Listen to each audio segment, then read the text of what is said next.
दुं दुर्गाय नमः।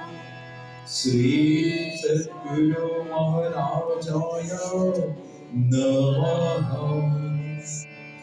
वर्णानां अर्धसङ्गानां रसानां छन्दसामपि मङ्गलानां च कर्तारं वन्दे वाणी विनायकम्।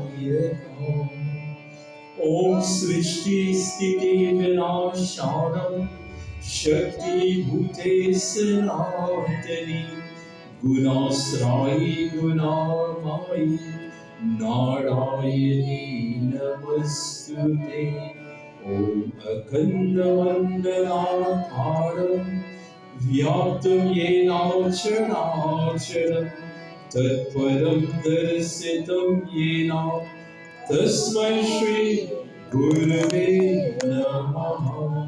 ॐ शान्ति शान्ति